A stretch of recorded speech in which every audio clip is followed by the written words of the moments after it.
Bem-vindos, bem-vindas a todos. Esta nova aula da Universidade Popular Mariana.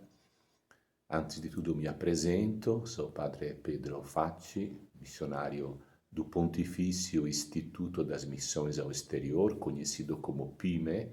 Sou italiano, há 34 anos no Brasil. Hoje moro em São Paulo e coordeno o trabalho do PIME no Brasil inteiro. Eu tenho também um mestrado em Teologia da Missão e Missiologia, realizado aqui em São Paulo, no ITESP, em 2010. A minha tese foi apreciada, pediram que fosse publicada, hoje está neste livro, é sobre a comunicação e a missão, edito pela editora Mundo e Missão e pela Pontifícia Obras Missionárias de Brasília. Então é uma alegria poder partilhar um pouquinho neste momento desta aula que tem um título muito significativo neste tempo também que estamos vivendo da Páscoa. O título é Ele vive, a presença do ressuscitado na comunidade. Jesus no meio como a presença do Senhor ressuscitado. Eu vou desenvolver esta aula através de uma introdução, depois se desenvolverá em 4 pontos e finalmente concluirei com 2 trechos de Chiara do 49 comentados por ela mesma. Então, uma introdução. Nesta aula, quero dar alguns elementos para colocar o tema de Jesus no meio à luz do Novo Testamento e, de uma maneira particular, a compreensão que tinha os primeiros cristãos. A referência bíblica é sempre Mateus 18, 20. Mas precisa ver esta frase dentro de um contexto mais amplo, no conjunto da fé, para que não seja interpretado de uma forma intimista ou reduzido a um grupo restrito de pessoas iluminadas. Na realidade, Jesus no meio é como um trampolim que nos lança na humanidade. E este é o ponto forte desta aula. Jesus no meio representa uma missão no mundo. E aqui me lembrei quando Papa Francisco escreveu o Evangelii Gaudium, quando no final, lá no número 273, diz: Eu sou uma missão no mundo. Uma missão que é iluminar, abençoar, vivificar, levantar, curar, libertar. Portanto, Jesus no meio é uma missão. É a nossa missão, diria, no mundo. Não é somente uma presença que aquece os corações, como no relato que daqui a pouco vamos ver dos discípulos de Emaús, Lucas capítulo 24, é bastante conhecido. Mas Jesus no meio que transforma o mundo. Nesta aula, então, procurarei aprofundar algo sobre o sentido que os primeiros cristãos tinham da presença de Jesus ressuscitado. Eu farei em 4 momentos, e como falei antes, depois terminando com 2 trechos de Chiara do 49. Primeiro ponto, a ideia do Messias antes da Páscoa, no período pré-pascal. Ponto principal é mesmo o relato de Emaús, capítulo 24 de Lucas, que eu convido a ler pessoalmente e que iremos ouvir também nestes domingos depois da Páscoa. É um relato noto a todos, conhecido. Os discípulos que estão caminhando para este vilarejo chamado Emaús, longe 11 quilômetros de Jerusalém, depois dos acontecimentos, estão caminhando e eles não reconhecem Jesus ao longo do caminho. Somente quando Jesus explica as Escrituras e parte o pão que abre os olhos. Vocês lembram? Por que não reconhece? Por que não reconhece Jesus no meio, digamos? Por que esta incapacidade de reconhecê-lo? Os discípulos de Jesus antes da Páscoa, período pré-pascal, tinha uma ideia não acertada do Messias, não apropriada, melhor, do Messias. Isto aparece muito claro em Lucas 24, nos capítulos de 19 a 21. Eles estavam voltando para casa de Jerusalém, estavam conversando sobre o acontecido e, de improviso, Jesus se aproxima e caminha com eles e pergunta: o que andais conversando? Cleofas lhe responde: tu és o único forasteiro, estrangeiro, que não sabe o que aconteceu. Jesus é chamado de estrangeiro. Não é reconhecido. E aqui eu vou ler este trecho para poder ter as próprias palavras da Escritura. E Jesus fala o quê? Faz de conta que não sabe. Ele responde: o que aconteceu a Jesus Nazareno, que foi profeta poderoso em obras e palavras diante de Deus e diante de todo o povo. Como nossos sumos sacerdotes e nossos chefes o entregaram para ser condenado à morte e o crucificaram. Agora o ponto principal, versículo 21. Nós esperávamos que fosse ele que redimiria, libertaria Israel. Mas com todos isso, faz 3 dias que todas estas coisas aconteceram. Nós esperávamos que fosse ele a libertar Israel. Aqui aparece claramente a ideia do Messias que os apóstolos tinham antes da Páscoa. O messianismo político. O Messias que libertaria Israel da dominação romana. Os hebreus esperavam o Messias como um rei Davi que teria libertado Israel. Portanto, uma figura política numa perspectiva nacionalista.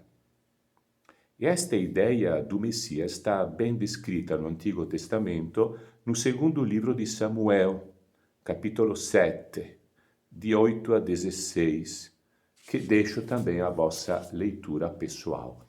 É a profecia de Natã sobre o rei Davi. Só vou ler uma frase, o versículo 9, que é referido ao profeta, ao rei Davi, porque é de Davi que virá o Messias será de descendência davídica. No versículo 9, diz o seguinte, o profeta Natã: tu és o chefe de Israel, e no futuro destruirei diante de ti todos os teus inimigos, e tornarei o teu nome grande como aquele dos grandes da terra. Depois o versículo 16, a tua casa e o teu reino serão estáveis para sempre, e o teu trono também. O Messias, então, deverá ser um rei, com um reino estável, e o rei terá também um trono, também. Ora, quando os discípulos seguiam Jesus, tinha dentro esta perspectiva. Isto, por exemplo, aparece claramente na reação de Pedro diante do anúncio de Jesus e da sua paixão. Todos os 3 sinóticos, Marco, Mateus e Lucas, relata isto. Lembro Marcos, que é o mais antigo, capítulo 8, de 27 a seguinte, para quem quiser ler o trecho que é bastante conhecido. Pedro, diante do anúncio da paixão, reage chamando a atenção a Jesus, dizendo: não, isso não vai te acontecer jamais. E Jesus, como é que responde? Vade retro, Satanás. Porque tu não pensas segundo Deus, mas segundo os homens, numa perspectiva, portanto, política. E Pedro representa muito bem a mentalidade do tempo, pois a Bíblia não falava do sofrimento e da morte do Messias, mas ao invés que o Messias deveria reinar para sempre. E Pedro tem dificuldade a entender e aceitar um Messias que termina numa cruz. E não somente Pedro, mas também os discípulos. De fato, quando Jesus é preso, todos fogem com medo. Diante da cruz é destruída a ideia do Messias que eles tinham. No fundo, não consegue ligar que este reinar para sempre depende da ressurreição e da morte antes. Agora entendemos porque os discípulos de Emaús voltam para casa derrotados nas suas concepções messiânicas. Diante da cruz, Jesus não é mais o Messias que eles esperavam. Portanto, estavam sem esperança, o sonho deles acabou. Jesus não realizou mais suas expectativas.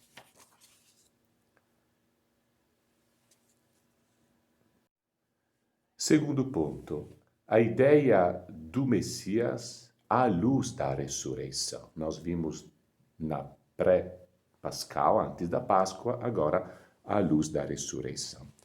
Voltamos a Emaús. Jesus explica-lhes as Escrituras, todas aquelas passagens que falavam deles, do Messias, e, em maneira especial, aquela ideia que o Cristo, o Messias ungido, deveria sofrer para entrar na glória.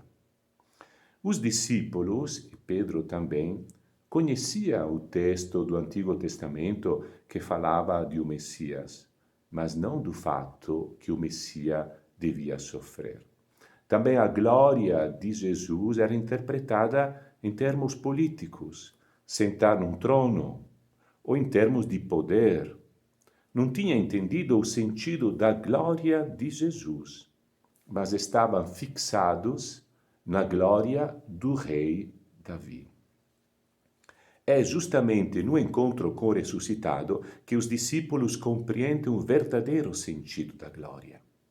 Basta ler, por exemplo, o primeiro discurso querigmático, o primeiro querigma de Pedro, logo após o dia de Pentecoste, relatado nos Atos dos Apóstolos, capítulo 2, que confio a vossa leitura.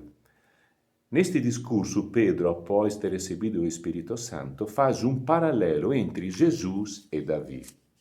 Por exemplo, ele diz: Davi morreu e seu túmulo está ainda entre nós.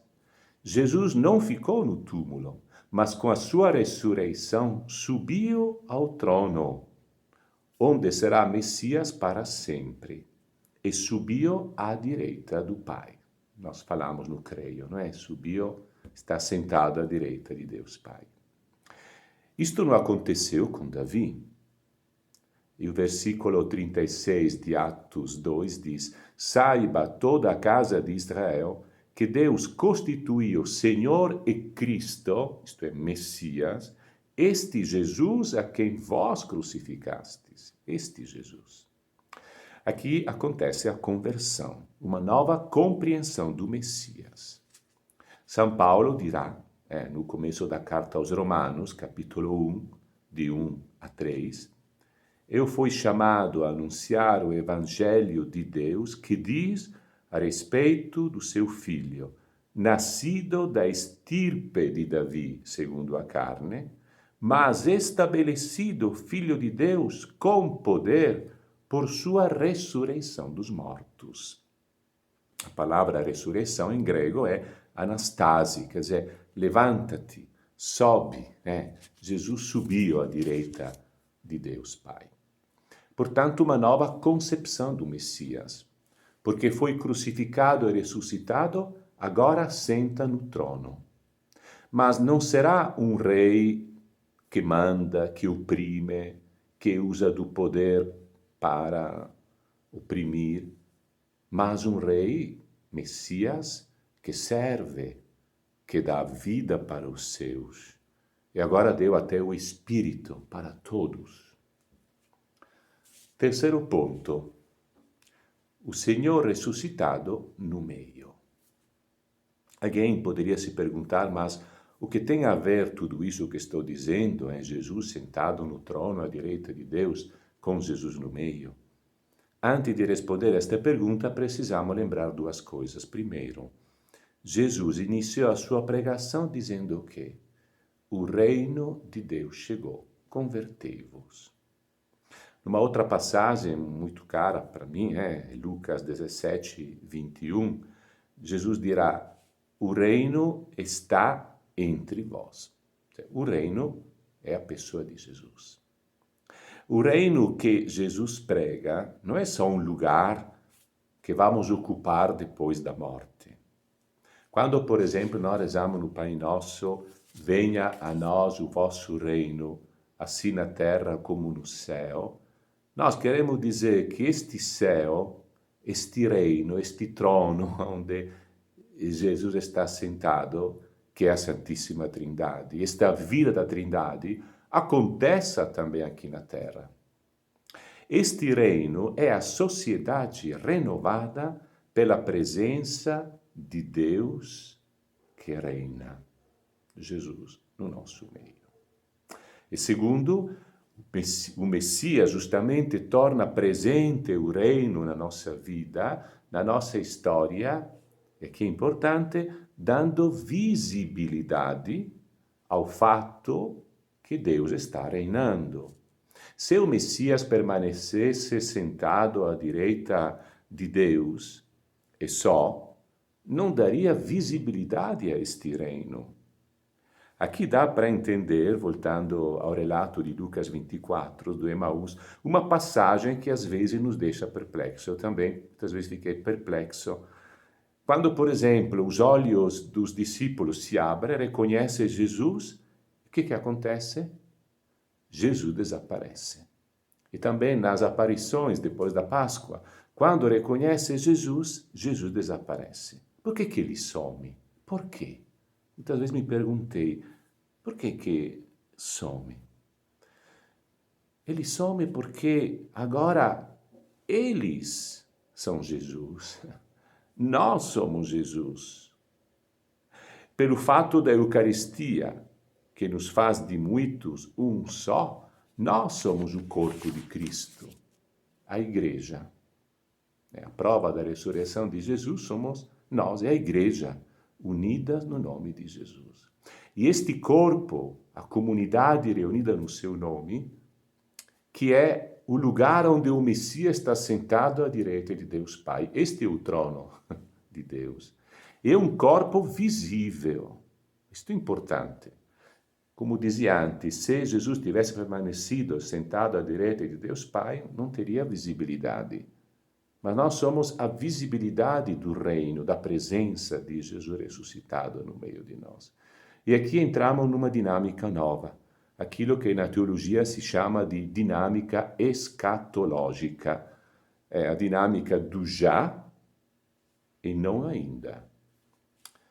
Ele já está à direita do Pai, está sentado, cumpriu a sua missão, mas não está ainda completa na história, é algo que ainda está acontecendo. E aqui vem o quarto ponto, o último ponto. A missão de Jesus, nós, de Jesus, tu. Como dizíamos no começo, precisa ver 18:20, Mateus 18:20, num contexto mais amplo, isto é, no conjunto da fé cristã. Qual é a novidade do Novo Testamento? Deus está no meio do seu povo, na pessoa humana de Jesus. É este homem que é rei e tem uma tarefa, levar o reino de Deus na história concreta. Até que a igreja instituiu até a festa do Cristo Rei. Um rei que entra em Jerusalém sentado num burrinho, não numa carroça puxada por cavalos brancos, todos enfeitados de ouro e prata, não é? Este homem é rei. Pilato perguntou, tu és rei? Jesus falou, tu dizes. Até colocou na placa, em cima da cruz, INRI, Jesus Nazareno, Rei dos Judeus. Este levar o reino de Deus na história concreta se dá em dois momentos, segundo o Novo Testamento. Na ressurreição, isto é o já que aconteceu, mas também se realiza enquanto Ele vive no meio de nós, na medida em que nós damos visibilidade a este reino. Jesus no meio de nós não é uma pessoa estática, mas dinâmica. Ele opera, ele dá ideia das luzes, compreensões. E nesta luz podemos ver, então, dois comentários muito interessantes de Chiara a um texto de 49, talvez conhecido por muito de nós, que é chamado A Ressurreição de Roma. Então, primeiro texto. Chiara diz: muitas vezes se pensa que o Evangelho não resolve todos os problemas humanos e que somente traz o reino de Deus entendido unicamente no sentido religioso, espiritual. Mas não é assim. Não é certamente o Jesus histórico daquele tempo, ou ele, enquanto cabeça do corpo místico, que resolve todos os problemas. É Jesus nós, Jesus eu, Jesus tu.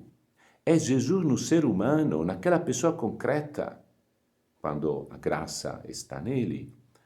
Naquela pessoa que constrói uma ponte, que faz uma estrada, que faz um hospital, que faz uma escola, que trabalha na saúde, que... Este é o Jesus hoje que opera. E diz Chiara, Jesus é a personalidade verdadeira mais profunda de cada um. Cada cristão, aqui tem uma frase muito forte, cada cristão, com efeito, é mais filho de Deus, um outro Jesus, do que propriamente filho do seu pai, do ponto de vista carnal. Somos mais filhos de Deus do que filhos dos nossos pais que nos deram a vida. Então, Jesus em cada um tem a máxima influência em tudo o que faz. É como um outro Cristo, como membro do corpo místico que traz uma contribuição típica em todos os campos, na ciência, na arte, na política, na educação, na saúde. Portanto, o ser humano é, com isso, co-criador, continua a criação. E, diz Chiara, co-redentor. Continua a obra da salvação de Cristo. Termina Chiara dizendo, é a encarnação que continua. Uma encarnação completa que diz a respeito de todos os Jesus do corpo místico de Cristo, de todas as pessoas da humanidade. Então, para Chiara, o Evangelho, Jesus no meio, tem a ver com a vida concreta, com a sociedade, com a atividade econômica, política, etc. Não é só no sentido religioso. Cabe a nós, então, esta nossa tarefa, dar visibilidade a este Deus que está no meio de nós, que quer reinar e transformar a humanidade. Então, Jesus no meio não é só algo que aquece os corações numa dimensão intimista ou de algumas pessoas poucas iluminadas, mas é uma missão no mundo. E a última reflexão, sempre sobre a ressurreição de Roma, Chiara diz, o ser humano, em todas as suas dimensões e capacidades humanas, deve ser elevado, não mortificado. Isso tem a ver com o corpo místico de Cristo, no sentido que a teologia deve também ter uma resposta com o corpo social de Cristo. Não só o corpo místico, misterioso, espiritual que está no céu, mas o corpo social. Então, aqui que nasce um novo humanismo, onde realmente o ser humano é o centro. Este ser humano que é Jesus, Jesus nos homens, nas pessoas, nas mulheres, em todos. Neste sentido, tiveram vários tentativos de fazer da teologia a rainha da ciência. Na Idade Média, a rainha da ciência era a teologia, era Deus. Mas depois, as outras ciências, sobretudo o renascentismo, depois veio o iluminismo, o racionalismo, o ser humano se desvincula de Deus, quer a sua autonomia, e aí acontece a separação entre a teologia e as ciências humanas. Agora, diz Chiara, a partir de Jesus abandonado, que tudo divinizou, isto pode voltar a ser este novo humanismo, que é Jesus no meio na história que transforma a humanidade. E essa também é a tarefa da teologia. Quer dizer, a fé, Deus, tem a ver com toda a vida humana. Não é só da cabeça para cima, não é? Se encarnou. Jesus é homem e nele podemos nos tornar verdadeiramente humanos. E aqui termina com um trecho da Lumen Gentium, que é o documento conciliar sobre a Igreja, quando fala qual é a vocação do leigo e da leiga. Aí eu vou ler este trecho, então, com o qual termino esta aula. A vocação própria dos leigos é administrar e ordenar as coisas temporais em busca do reino de Deus. Vivem, pois, no mundo, isto é, em todas as profissões e trabalhos, nas condições comuns da vida familiar e social, que constitui a trama da existência. São aí chamados por Deus como leigos a viver segundo o espírito do Evangelho, como fermento de santificação no seio do mundo, brilhando em sua própria vida pelo testemunho da fé, da esperança e do amor, de maneira a manifestar Cristo, Jesus no meio, a todos os homens e mulheres.